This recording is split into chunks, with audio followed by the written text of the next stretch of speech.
नमस्कार, news for nation देख रहे हैं आप। मैं हूं आपके साथ रश्मि। नेता प्रतिपक्ष तेजस्वी यादव लगातार बिहार के स्वास्थ्य व्यवस्था को देखकर केंद्र सरकार और राज्य सरकार के ऊपर दबाव बना रहे हैं कि आखिर बिहार में इस तरह की स्थिति क्यों है। आपको बता दें, द न्यूयॉर्क टाइम्स में विशेषज्ञों द्वारा यह कहा गया है कि भारत में मौत के आंकड़ों को छुपाया जा रहा है। विशेषज्ञों ने यह आरोप लगाया है केंद्र सरकार पर कि केंद्र सरकार राज्यों को इस बात का दबाव दे रही है कि वह अपने अपने राज्यों में मौत के जो आंकड़े हैं उसे छुपाए। आपको बता दें कि अब इसे लेकर नेता प्रतिपक्ष तेजस्वी यादव ने एक बार फिर से केंद्र सरकार पर हमला बोला है। नेता प्रतिपक्ष तेजस्वी यादव कहते हैं, देश में सीमित जांच के बावजूद प्रतिदिन लाखों लोग संक्रमित हो रहे हैं। इलाज के अभाव में हजारों लोग मारे जा रहे हैं। मृतकों के जो आंकड़े जारी किए जा रहे हैं उससे 10 गुना अधिक मौतें हो रही हैं। जरूरी दवाओं और ऑक्सीजन की देश में भारी कमी है। सरकार जमाखोरी मुनाफखोरों को बढ़ावा दे रही है। तो आपको बता दें कि द न्यूयॉर्क टाइम्स में विशेषज्ञों द्वारा यह कहा गया है कि मौत के आंकड़े बिहार में बेहद कम दिखाए जा रहे हैं। लगातार जो है केंद्र सरकार राज्यों पर यह दबाव बना रही है कि वह अपने राज्य में मौत के आंकड़ों को छुपाए। आपको बता दें कि विशेषज्ञों ने चिंता जाहिर करते हुए यह कहा है कि भारत में वायरस के नए स्वरूप अधिक घातक हो सकते हैं। वैक्सीन का ज्यादा प्रतिरोध भी कर सकते हैं। नए मरीजों की तेजी से बढ़ोतरी हो रही है।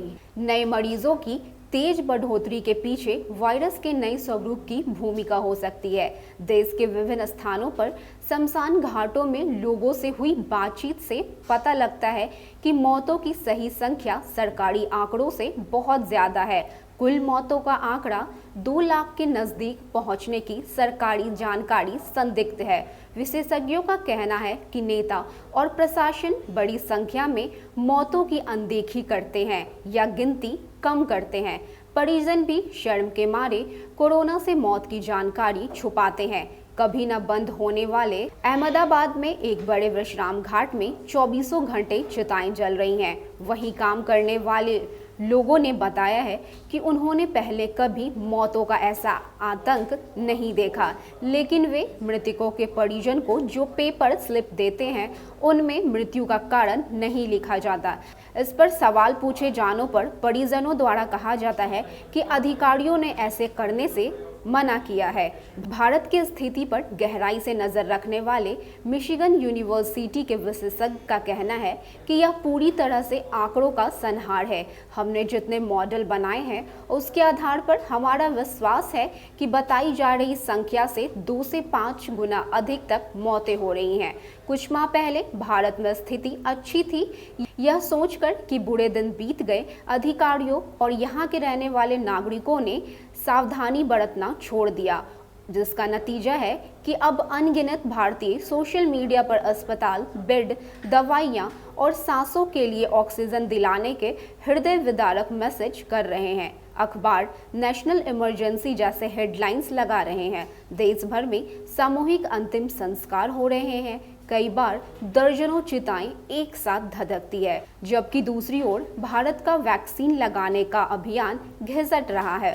विश्व का प्रमुख वैक्सीन निर्माता होने के बावजूद अब तक सिर्फ 10% भारतीय को ही वैक्सीन लग पाई है। तो आपको बता दें कि लगातार जो है राज्य सरकारों के ऊपर केंद्र के द्वारा दबाव बनाया जा रहा है कि वह अपने राज्य में जो मौत के आंकड़े हो रहे हैं उसे छुपाएं।